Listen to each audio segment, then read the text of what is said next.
అస్మద్గురుభ్యో నమః. శ్రీరంగ సింహగిరిదేశికపాదసేవా ప్రాప్తాఖిలద్రవిడవేదరహస్యజాతం శ్రీగౌతమాన్వయజం ఆశ్రితభాగధేయం గోపాలదేశికమహం శరణం ప్రపద్యే. కౌశికాన్వయసంజాతం వెంకటార్యతనోభవం వేదాంతాచార్యసచ్చిష్యం ఉడయవర్లుమహం భజే. శ్రీమద్వెంకటరంగార్యశిష్యం సచ్చిష్యసేవధిం శ్రీలక్ష్మణార్యవిబుధం సంశ్రయే ధీవిదీప్తయే. ఓం అస్మద్గురుభ్యో నమః. భాగవత గోష్ఠికి దాసోహాలు సమర్పిస్తూ మన నమ్మాళ్వార్లు అనుగ్రహించినటువంటి తిరువాయిమొഴി దివ్య ప్రబంధం అమృతం. దాన్నే భక్తామృతం విశ్వజనానుమోదనం. అలాంటి అమృత స్వరూపమైన తిరువాయిమొഴിలో 4వ పదిలో 1వ తిరువాయిమొഴിలో 6 పాసురాలు పూర్తి చేసుకుని 7వ పాసురంలో ప్రవేశిస్తున్నాం. చాలా అద్భుతమైనటువంటి భావాలను ప్రకటించే పాసురాలు ఇవన్నీ కూడా. ముందుగా పాసురాన్ని మనం అనుసంధానం చేసుకుందాం. ఆమ్యిన్ సువయ్యవై ఆరువోడు అడిసెల్ ఉండు ఆరందపిన్ తూమెన్ மொழி மடவார் இறக்க பின்னும் தூத்துவார் ஈமின் எமக்கு ஒரு துற்று என்று இடருவர் ஆதலின் கோமின் துழாயமுடி ఆదియం సోది గుణంగళే. ఈ 7వ పాసురంలో ఇంకొక అద్భుతమైనటువంటి విశేషణంతోటి పెరుమాళ్లని ఆనందంగా సంబోధించి, ఏమండి లోకంలో ఐశ్వర్యం స్థిరం కాదు అన్నారు. సరే, అన్నపానాదులు మనకి ధారకం పోషకం కదండి. ఏ మనిషైనా బ్రతకాలి అంటే ముందు జలం కావాలి, ఆ తర్వాత అన్నం కావాలి. ఇవి రెండూ లేకుండా జీవితం అనేది ఉండదు కదా. మరి అవి కూడా కాదంటారా మీరు అంటే, పిచ్చివాళ్లలారా, అవి కూడా స్థిరం కాదు అంటున్నారు ఈ పాసురంలో. ఎలాగా? ఇన్ ఆమ్ అవై అంటే చాలా భోగ్యంగా ఉన్న, చాలా ప్రసిద్ధిగా ఉన్న 6 సువయ్యాడు, 6 రుచులు. ఒక 6 రుచులున్నాయండి. ఈ 6 రుచులు మనకి తెలిసినవే. తీపి, పులుపు, ఉప్పు, కారం, చేదు, వగరు, వీటిని 6 రుచులు అని అంటారనమాట. వీటితో కూడినటువంటి అడిసిల్ ఉండు, మంచి విందు భోజనాన్ని ఆరగించి. అడిసిల్, అక్కారడిసిల్ అంటామే, చాలా భోగ్యంగా చేసినటువంటి పదార్థాన్ని ఆరగించి. ఆరందపిన్ కడుపు నిండిపోతుంది, పరిపూర్ణంగా భుజించేస్తారు. తరువాత తూమెన్ మొళి మడవార్, చాలా పరిశుద్ధమైన మృదువైన మాటలతో ఉండే స్త్రీలొస్తారండి, ప్రియురాళ్ళొస్తారండి. వాళ్ళందరూ దగ్గర కూర్చుని ఈ రక్క వాళ్ళంటారట, అయ్యో ఎలా అయిపోయారండి, ఇంకొక ముద్ద తినండి, మీరు బావుంటేనే కదా మేం బావుండేది. ఇలాగ ముద్దు ముద్దుగా ఓ గునుస్తూ పెట్టేటప్పటికీ పిన్నం తొత్తువార్, మళ్ళీ తింటారటండి. ఇప్పుడే కదా కడుపు నిండా తిన్నాను అన్న జ్ఞానం కూడా అప్పుడు పని చెయ్యదు అన్నమాట. ఎమక్కు వరు తుత్తు, మాకు ఒక్క ముద్ద అన్నం పెట్టరా, ఈమెన్ అన్నము ఇవ్వండి, ఎన్నో అని కోరి ఇడరువర్ తొట్రుపాటుతో తిరుగుతారు. ఇది ఒక వ్యక్తి యొక్క వైభవ స్థితిని, అదే వ్యక్తి యొక్క దారిద్ర్య స్థితిని మనకి తెలియచేస్తోంది అన్నమాట. ఎవరైతే కడుపు నిండా భుజించిన తరువాత కూడా ప్రియురాళ్ళు పెడితే మళ్ళీ తినడానికి సిద్ధమవుతున్నారో, వాళ్ళు కాలం మారిన తరువాత, ఆ ప్రియురాళ్ళు కొత్త విటులని ఎన్నుకొన్న తరువాత, వారికి తాము దూరమైన తరువాత, మాకు ఒక్క ముద్ద పెడతారా, ఒక్క ముద్ద పెడతారా అని వాళ్ళ ఇళ్ల చుట్టూ తిరుగుతూ ఉంటారు. ఆదలిల్ కాబట్టి తుజాయముడి ఆదియం సోది తులసి దామము చేత అలంకరింపబడిన కిరీటము గలిగిన ఆది. ఆది అంటే జగత్కారణుడు అని అర్థమండి. అంటే అందమైనవాడు అని అర్థమండి. సోది తేజోమయమూర్తి. ఆ విగ్రహానికి ఇన్ని లక్షణాలు. అలాంటి సర్వేశ్వరుని యొక్క గుణంగళ్ కోమిన్, గుణాలని అనుసంధానము చేయండి. తులసీదామభూషితుడైనటువంటి స్వామి యొక్క పాదాలని ఆశ్రయించండి అని చెప్తున్నారు. అంటే చక్రవర్తులున్నారండి, వారికి ఏమి లోటండి? షడ్ రసోపేతమైనటువంటి భోజనాలు చేసేవారు. చుట్టూ అందగత్తెలైన ప్రియురాళ్ళందరూ చేరి మరీ ఇంకొక ముద్ద అని తినిపిస్తే మళ్ళీ తింటూ ఉండేవారు. అలాంటి వాళ్లకి పాపం రోజులు మారిపోయాయి, రాజ్యాలు పోయాయి. ఒకనాటి ప్రియురాళ్ళు ఈవాళ్ల కొత్త ప్రియులను వెతుక్కుని వెళ్ళిపోయారు. వాళ్ల చుట్టూ తిరుగుతూ నాకొక్క ముద్ద పెట్టరా అని వేడుకునేటువంటి దుస్థితిలో ఉంటారు. కాబట్టి ఎందుకు వాళ్ళని మీరు కోరుకుంటారు? తులసిమాలాలంకృతమైన కిరీటము కలిగినటువంటి స్వామి యొక్క పాదాలని ఆశ్రయించండి అనేటువంటి దాన్ని ఈ పాసురంలో మనకి చెప్తున్నారు అన్నమాట. దీనికి మనకి ఈడు వ్యాఖ్యానంలో ఎంత అందమైనటువంటి వ్యాఖ్యానాన్ని నంబిళ్ళయ్య గారు అందించారో చూడండి. 7వ పాట్టు 7వ పాసురము. ఐశ్వర్యత్తుకు నీరు సొల్లుగిర దోషముండే ఆగిలం. లోకులు అంటున్నారు, ఆళ్వారే నిజమే, మీరు చెప్పినటువంటి అస్థిరత అనేటువంటి దోషం ఐశ్వర్యానికి ఉంది. కాని అన్నపానాదిగల్ ధారకమాయి భోగ్యమమాయి ఇరిక్కరవాకారముండేయన్నా. మన ఈ ఆకారం, ఈ జీవితం ఇలా నిలబడాలి అంటే ధారకము పోషకము అంటే ప్రాణాలను నిలబెట్టేటువంటి నీరు, ఆహారము, ఇంకొంచెం అడుగు వేస్తే అప్పుడు భోగ్యము అనేటువంటి తాంబూలాదులన్నీ వస్తాయి అన్నమాట. ఏమంటే అవన్నీ ఉన్నాయి కదా అంటే అదువున్ నిలై నిల్లాదెంగిరార్. అవి కూడా మనకి స్థిరాలు కాదు, శాశ్వతాలు కాదు. ఎన్నాళ్ళు అనుభవిస్తావు? ఉన్నన్నాళ్ళు అనుభవిస్తావు. ఎన్నాళ్ళుంటావో నీకు తెలుసా?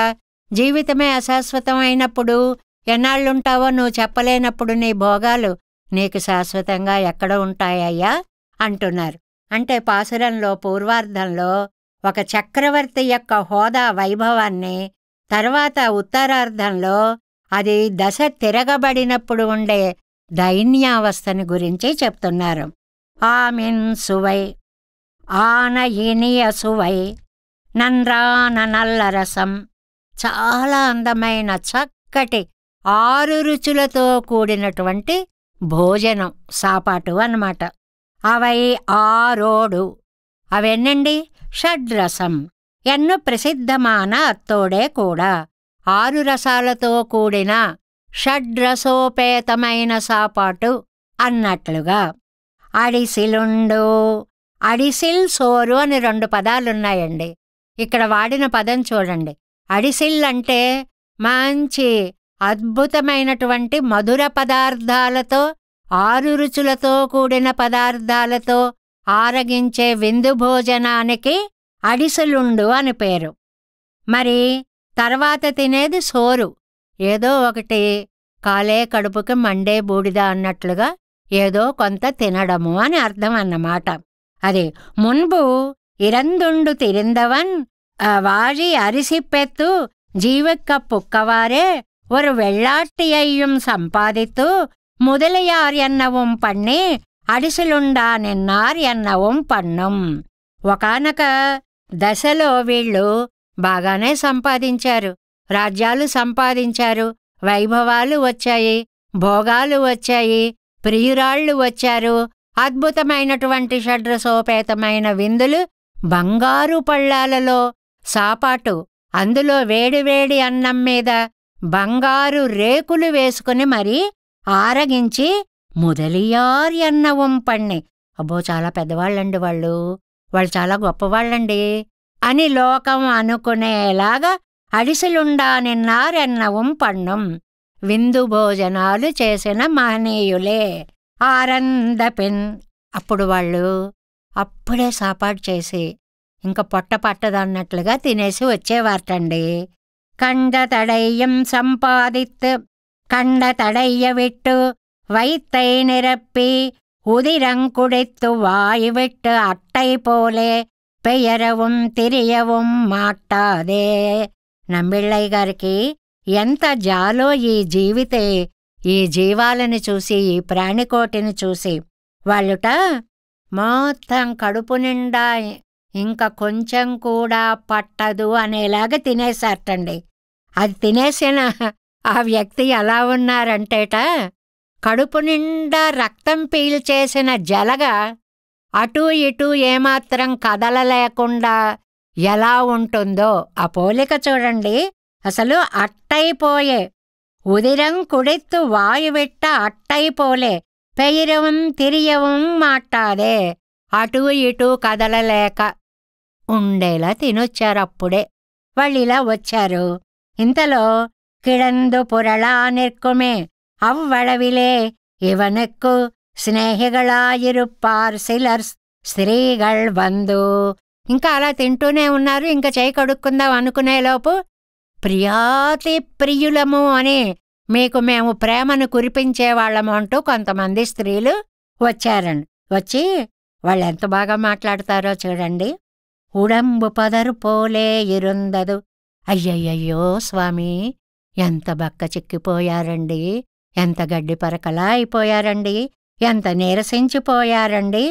ఇది కొండు ఎంగనే రక్షవర్గమాన ఎంగళై నోక్కప్పారుకిరదు ఎన్బర్గళ్ళు.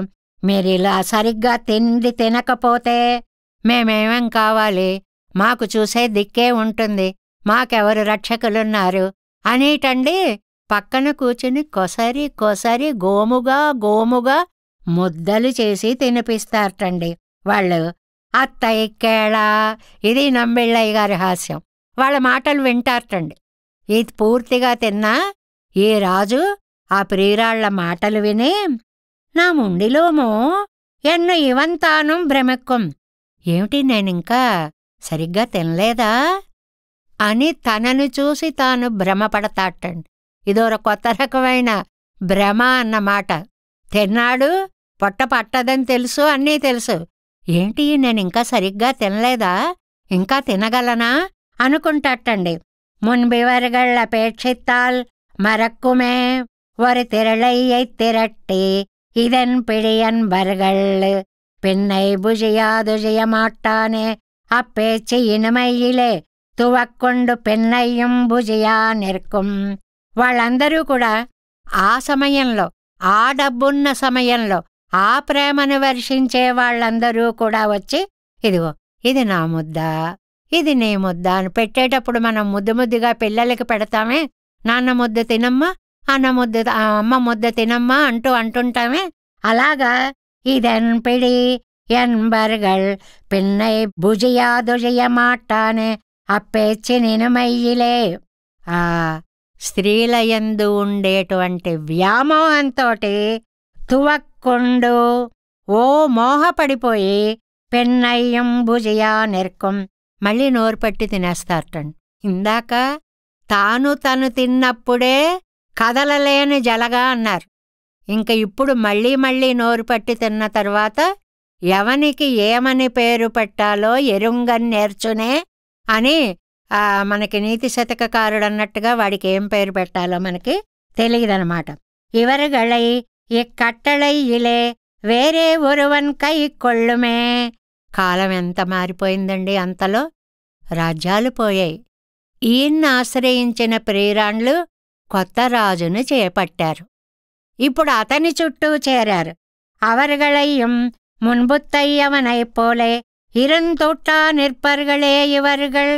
ఇప్పుడు పూర్వం వాణ్ణి ఎలా అన్నారో ఇప్పుడు కొత్తగా వచ్చిన అతన్ని అలా అనడం మొదలుపెట్టారు. ఏమై కాస తినమ్మా, మీరు తినకపోతే మేమేమైపోతాం, మేమెలా బ్రతకాలి. మళ్ళీ అక్కడ వాడినటువంటి ఆ మాటలన్నీ ఇక్కడ వాడుతున్నారు. అంగే తన్ వైరు వాజామల్ సెండ్రు ఆ సమయంకి ఈ పాతాతను చూశాడండి. కడుపులో మండిపోతోంది, 2 మంటలు. ఒకటి దశ అలా మారిపోయి వీళ్ళందరూ వాడి చుట్టూ చేరారే అనే మంట, రెండోది ఆకలి మంట. ఈ మంటతోటి నింగళెల్లారుమ్మాగ ఎనక్కొరు పిడితర వేణం ఎన్నం. మీరు నాకొక్క ముద్ద పెట్టరా, ఒక్క ముద్ద పెట్టరా, ఒక్క పిండము ఇంత ముద్ద పెట్టరా అని అడుగుతట్టండి. అడిగితే ఎమక్కు పండు నల్లదు కండాల్ తన్ వాయిలిడాదే ఇవర్గళక్కాక్కి పొందవన్ తన్ సెల్లామయ్యాలే ఎనక్కు ఎండ్రినానిరే. ఏదైనానండి ఒక సత్యం చెప్పారు ఇక్కడ. మనని, మన డబ్బుని కోరినటువంటి వాళ్ళు మాట్లాడే విధానం వేరుగా ఉంటుంది. మనము కావాలి అనుకునే వాళ్ళు పలికేటువంటి పలుకులు వేరుగా ఉంటాయి. నువ్వు తింటే చాలు నేను బ్రతకగలను అనే ప్రేమమూర్తులు పెట్టే విధానం వేరుగా ఉంటుంది. ఇక్కడ వీళ్ళేమిటి, డబ్బును ఆశించిన వాళ్ళు ఇవాళ వీడి రాజ్యం పోయింది, 2వ రాజును పట్టుకున్నారు. వాళ్ళకేముందండి, అప్పోదై అవనక్కు ప్రేమాగా అవరగళం ముఖంపారారుగళిరే. నిన్న మొన్నటిదాకా వీణ్ణి ఇంత అభిమానించిన వాళ్ళు ఇవాళ వీడి ముఖం కేసి చూడనైనా చూడరు, తల తిప్పి కూడా చూడరు. ఈడరువర్ పిన్నయ్యం తట్టి తిరివర్గళ్ళు. అది ఈయన పాపం ఈ అమ్మాయి వినలేదో, ఆ అమ్మాయి వినలేదో, ఆవిడికి వినిపిస్తుందేమో, ఈవిడికి వినిపిస్తుందేమో అని గుమ్మంకి తిరుగుతారటండి ఒక్క ముద్ద అన్నం పెట్టమని.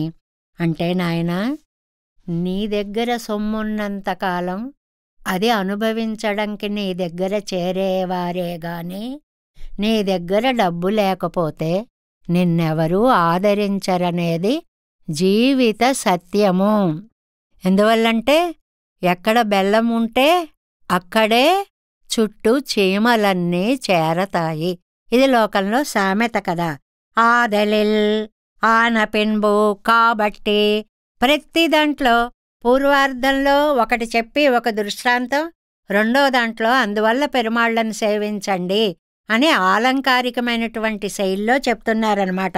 జీవనత్తిన్ నిలయ్యామయ్యిదు ఆనపిన్బు. జీవితం యొక్క అశాశ్వతత్వాన్ని మీరు తెలుసుకున్నారు కదా ఇంతవరకు. సర్వేశ్వర సూచకమాన తిరుత్తుజాయ్ మాలయ్యై తిరుమిడియలే ఉడయ్యనాయే. స్వామి ఎందుకండి కిరీటం మీద తులసిమాలని అలంకరించుకుంటాడు? అసలు కిరీటం ఎందుకు పెట్టుకుంటారండి? నేను సర్వులకి కూడా నేను ఈశ్వరుణ్ణి, నియమన సామర్థ్యం కలిగిన వాణ్ణి, చక్రవర్తిని అనే సూచకంగా ఆ కిరీటాన్ని పెట్టుకుంటారు. ఆ కిరీటానికి అందంగా తులసిమాలను కూడా ధరిస్తారు. అది ఎందువల్ల? జగత్కారణభూతనాయ్. 2 విషయాలు చాలా అందంగా చెప్పారు. ఒకటి, ఆయన జగత్కారణభూతుడు, లోకాలకన్నిటికీ కూడా ఆది కారణము ఆయనే. ఆయన నుండే మొత్తం సృష్టి అంతా బయలుదేరింది అనేటువంటిది మనకి వేద సూక్తాలు చెప్తూనే ఉన్నాయి. నిరవధిక తేజోరూపమాన విగ్రహత్తై ఉడయ్యనాయ్ ఇరుందుళ్ళ అవనుడయ్య గుణంగళై కోమిన్. ఎప్పటికీ కూడా సుఖరూపమైనటువంటి, నిరవధికమైనటువంటి, అందమైనటువంటి రూపము కలిగినటువంటి స్వామి, గుణాలు కలిగినటువంటి స్వామి. ఇక్కడ 2 చెప్పారండి. లోకంలో వాళ్లకేమో అవన్నీ అశాశ్వతత్వాలు. ఎలా అశాశ్వతత్వాలు? క్వచిద్ధార, క్వచిత్ బిందు, క్వచిత్ పాత్రనిషేవణం, క్వచిత్ కడకడా శబ్ద, క్వచిత్ తదపి దుర్లభాః. నానాటికి తీసికట్టు నాగంబట్టు అంటారు మనకి. అంటే ఒకసారి ఓ పెద్ద ప్రవాహంలా పడుతుంది, ఒకసారి చిన్నగా ధారగా మారుతుంది, ఒకసారి బిందువులా మారుతుంది, ఒకసారి టప్ టప్ అని శబ్దం వస్తుంది, ఒకసారి తడి కూడా లేకుండా పోతుంది. అంటే రాజుల యొక్క ఐశ్వర్య పతనము కూడా ఇదే స్థితిలో ఒకరోజు కంటే ఒకరోజు ఇలా జరగడం లోకంలో చూస్తున్నాం కదా. కాబట్టి వీటికి వ్యతిరేకి అయినటువంటి స్వామి. వీరు అశాశ్వతులు, స్వామి శాశ్వతమూర్తి. వీరు గుణవంతులు కారు, స్వామి గుణవంతుడు. వీరేమో సౌందర్యమూర్తులు కాదు, స్వామి ఏమో నిరవధిక తేజోమూర్తి. అలాంటి యొక్క ఆది అంశోది గుణంగళై కోమెన్. చిన్న పదమండి, పెద్ద పెద్ద అర్థాలు దీనికి. ఆది సోది 3 పదాలున్నాయి.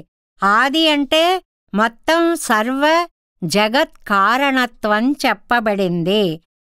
అంటే సౌందర్యత్వం చెప్పబడింది.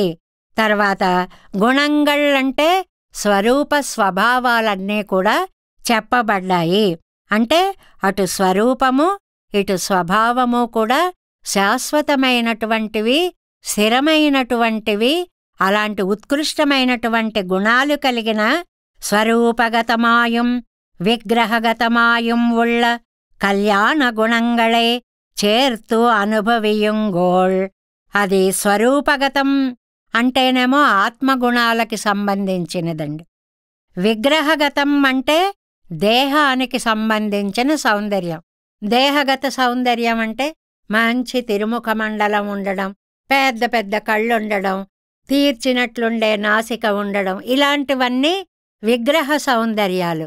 ఆత్మగుణ సౌందర్యాలు అంటే దానగుణం కలిగి ఉండడం, వాత్సల్య గుణం కలిగి ఉండడం, ఇలాంటివన్నీ కూడా మంచి మంచి గుణాలు కలిగి ఉండడం స్వరూపగత కళ్యాణ గుణాలు. ఇవి 2 కలిగినటువంటి స్వామిని మీరు సేవించండి. ఎందువల్లంటే మీరు ఈ లోకం నుంచి మోక్షానికి వెడతారనుకోండి, మీరు స్వామిచే అనుభవింపబడేవారు అవుతారు. అహమన్నాదహ. అక్కడికి వెళ్ళిన తర్వాత అండి, అహమన్నమహమన్నమహమన్నం. అక్కడ నేను అన్నాన్నవుతాను, నన్ను ఆరగించే ఆయన అవుతాడు. అన్నం అంటే బియ్యం వండితే వచ్చే పదార్థం అని కాదండి, అనుభవింపబడేదానికి అన్నము అని పేరు. కాబట్టి స్వామి మనని అనుభవిస్తాడు, మనం అన్నం అవుతాము అనేది ఒకటే. సోస్నుతే, ఆయన అనుభవిస్తాడు. సర్వాన్ కామాన్ సహ బ్రహ్మణ విపశ్చితాయితి. ఈ జీవుడు ఆ దేవుడు ఇద్దరూ కలిసి ఆనందానుభవాన్ని పొందుతారు అని చెప్పినట్లుగా ఇదే మాటని మనకి ఆళ్వార్లు కూడా ఓవాద ఊనాగా ఉన్న అనేటువంటి ఒక పాసురంలో అందంగా పెరియ తిరువనందాది 88వ పాసురంలో ఆళ్వార్లు చెప్తారండి. ఏమిటి అంటే, ఇవన్నీ అశాశ్వతాలు నాయన, శాశ్వత స్వరూపుడైనటువంటి పెరుమాళ్ళని నువ్వు నమ్ముకొని ఉంటే శాశ్వతమైన మోక్షధామానికి నువ్వు చేరడమే కాకుండా పెరుమాళ్ల చేత ఆనందభోగాన్ని కూడా నువ్వు అనుభవిస్తావు అనేటువంటి విషయాన్ని ఇక్కడ మనకి చాలా స్పష్టంగా నంబిళ్ళయ్య గారు అనుగ్రహిస్తూ ఈ 10 అంతా జీవితం యొక్క ఐశ్వర్యాల యొక్క ఆనందాల యొక్క అశాశ్వతత్వాన్ని చెప్తూనే ఒక్కొక్క పాసురంలో ఏదో ఒకప్పుడు ఇలాగా ఇంత అందమైనటువంటి ఆహారాన్ని భుజించాము, షడ్రసోపేతమైన విందు భోజనాలు చేశాము, అందులో ప్రియురాండ్లు పక్కన చేరేటప్పటికి కడుపు పట్టకపోయినా ఇంకా ఇంకా పట్టించి తిన్నాము అనుకున్న మహారాజులే కాలం మారిపోతే విధి వైపరీత్యం వల్ల తమ పరిస్థితి అంతా తిరగబడితే అదే ప్రియురాళ్ల వాకిళ్ల ముందు చేరి నాకొక్క ముద్ద నాకొక్క ముద్ద నాకొక్క ముద్ద అని ప్రార్థిస్తారు అనేటువంటి విషయాన్ని ఇక్కడ మనకి చెప్తున్నారు. దీనివల్ల మనం తెలుసుకోవలసింది ఏమిటి అంటే, 1 జీవితము శాశ్వతము కాదు, 2 ఐశ్వర్యాలు శాశ్వతము కాదు, 3వది తాత్కాలిక భోగాలు శాశ్వతాలు కావు. వీటన్నిటికీ కూడా శాశ్వతమైనటువంటి తత్వం పరమాత్మతత్వం. శాశ్వతమైనటువంటి భోగము పరమాత్మ భోగము. శాశ్వతమైనటువంటి చోటు పరమాత్మ వేంచేసి ఉండేటువంటి పరమపదము. ఆ పరమపదానికి నువ్వు గనక చేరావా ఆయన నిన్ను ఆదరిస్తాడు. నువ్వు ఆయనతో కలిసి హాయిగా ఆనందానుభవాన్ని పొందచ్చు అనేటువంటి ఒక అద్భుతమైనటువంటి విషయాన్ని ఈ పాసురంలో మనకు అనుగ్రహించారు. ఆం ఎన్ సువయ్యవై ஆறு ஓடு அடிசில் உண்டாரந்த பின் தூமென் மொழிமடவார் இரக்க பின்னும் தூத்துவார் ஈமின் எமக்கு ஒரு துத்து என்று இடருவர் ஆதலின் கோமின் துழாய் முடியாதி சோதி குணங்களே. நம்மாழ்வார் திவ்ய திருவடிகளே சரணம். எம்பெருமானார் திவ்ய திருவடிகளே சரணம். ஜீயர் திவ்ய திருவடிகளே சரணம். ஓம் அஸ்மத்குருப்யோ நமஹ.